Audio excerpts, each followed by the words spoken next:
selecting a bag, make sure you don't have any holes in it.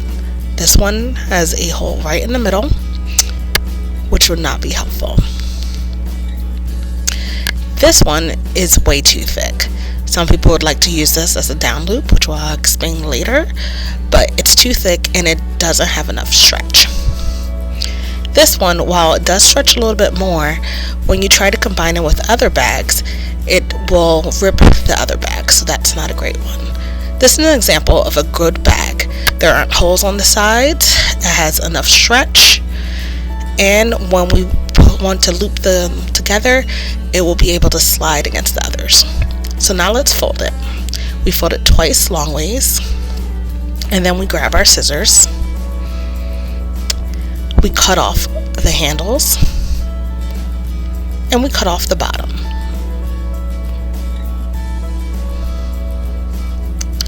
We cut down the middle,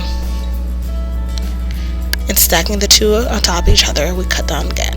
A standard grocery size bag will give us 4 loops. We like to have them about 2 inches thick.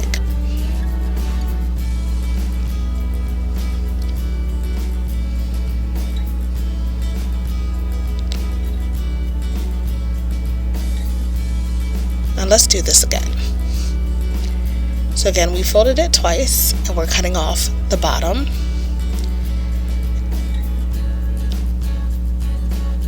And the handles. Now this one's bigger than our standard bags, but do you remember when I said that we would like to have them about 2 inches thick? We just will kind of eyeball that.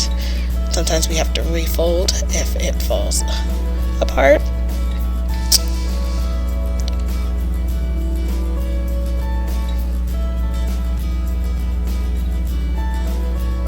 And now we have loops. Let's put them together. To make our plastic yarn, we take 2 loops, put one underneath the other, and take the tail that's hanging down and put it through. And we tighten up. Again, one under the other. You see where my fingers are wiggling, I'll put the tail through.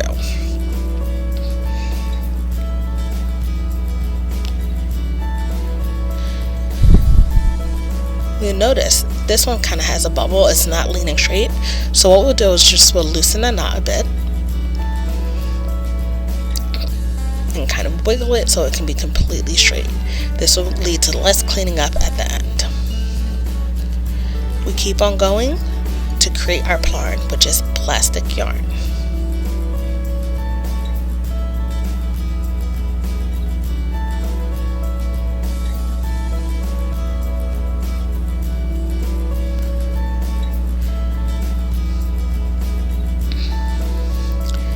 For this step, we're going to be preparing the loom for weaving.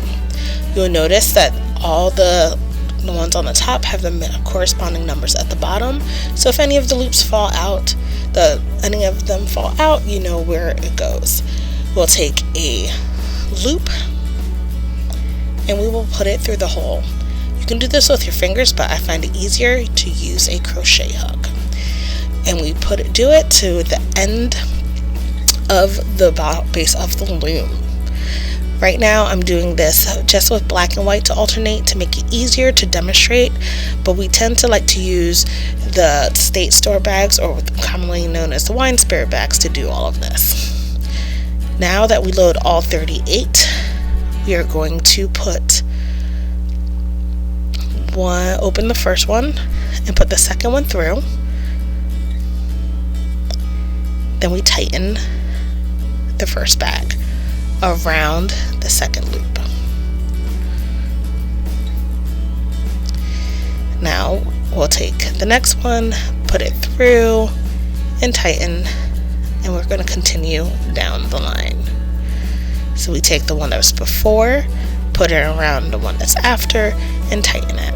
Here's it from a different angle.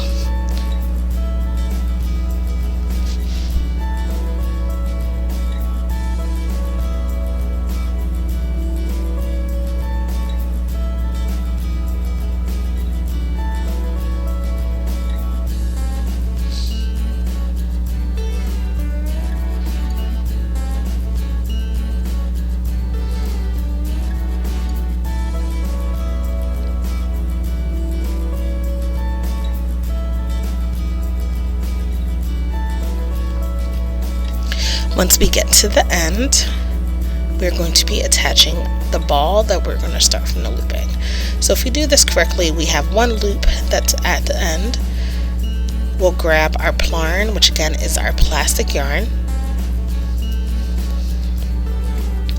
and we'll attach it similarly how we put the loops together, one through the other, and there is that hole, and we pass that through and tighten up.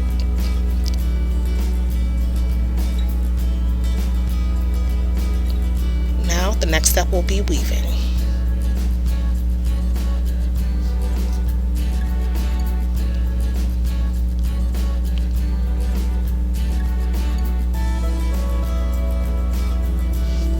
To weave, we go back and forth, and this is the part where it takes a little bit of practice. The movements are fairly simple.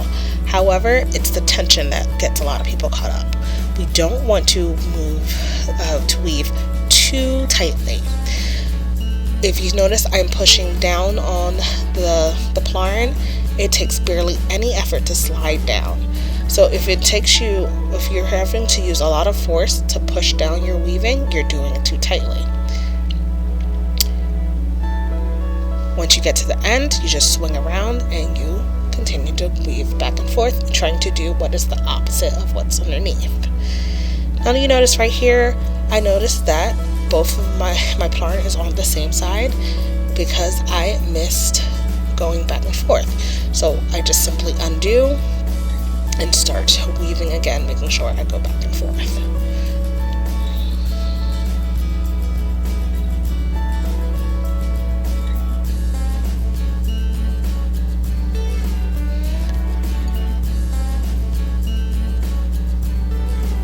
Now, oh no, I made another mistake. Sometimes you're going to get too far in and then it wouldn't make sense to unravel everything. So to fix that, you will just put the plarn onto both sides and continue weaving. The higher you go, the harder it is to do the next step. But I like to do about halfway to 3/4 the way up. Now I'm just checking the tension on this one. Here is another example, a little quicker, of the weaving.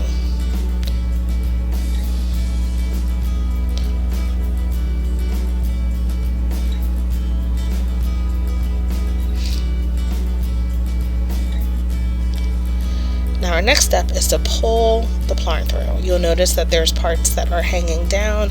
We call that the down loops, but basically we pull up the peg, and the loops that's hanging down, which are in this case are our wine spirit bags, they're the tan color, we slip them through the weaving. So we pull up the pegs, and as soon as we see the little hole with the down loops, we take the down loop and we slide it through the weaving. This is what adds to the length.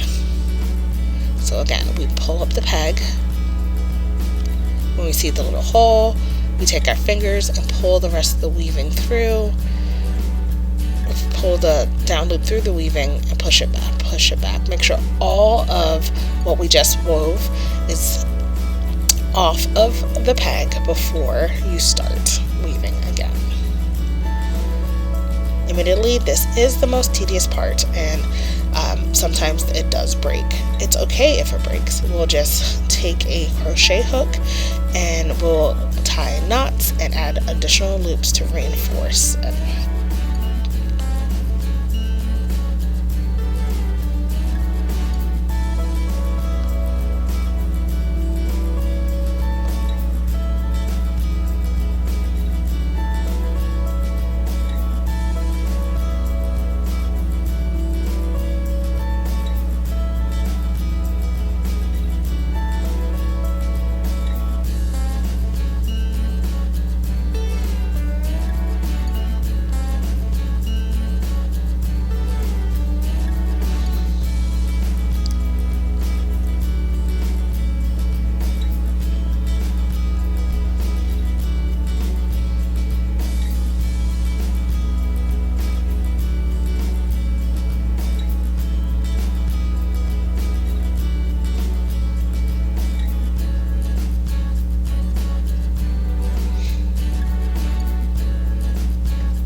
that it's done, which we would like to weave to around 6 feet long, we pull off the weaving from the loom. We do this by pulling the down loops out of the little holes. If there is a way that you can get any of the spare down loops off, I suggest you doing that, just so we can save them and you reuse them for other projects.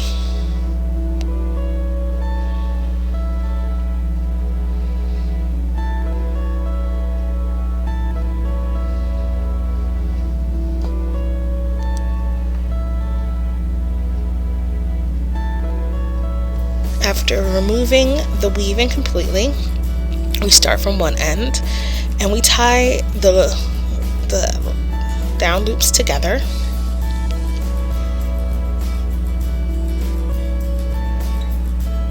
Then we do the first two, then the second and third, and the third and fourth, and we will do all of them until all of them are knotted. We want to make sure they're secure but not too tight in order to avoid puckering of the end of the mat.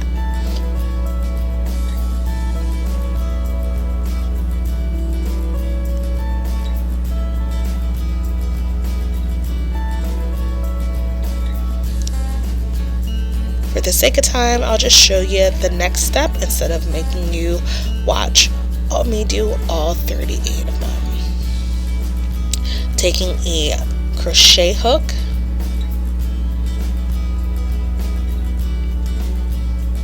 I put it through the weaving, put my down loop on it, and then we'll pull it through, back through to weave it in so the tails will not hang out. And again, we'll do that for all of them. But first, the best thing to do would be to do all the tying, then going back through. Again, I just didn't want to have to watch me do all the tying and then do this. So that is why I'm skipping ahead a bit in this process. Sometimes the down loops will be short, so it will only take a little bit of weaving to get them back in. Other times they're a little bit longer, so you would have to do this step multiple times to get them secured inside the weaving of the mat.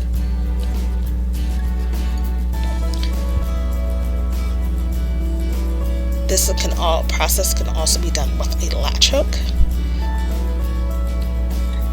This particular crochet hook I'm using is a Tunisian crochet hook, and that is why it's so long.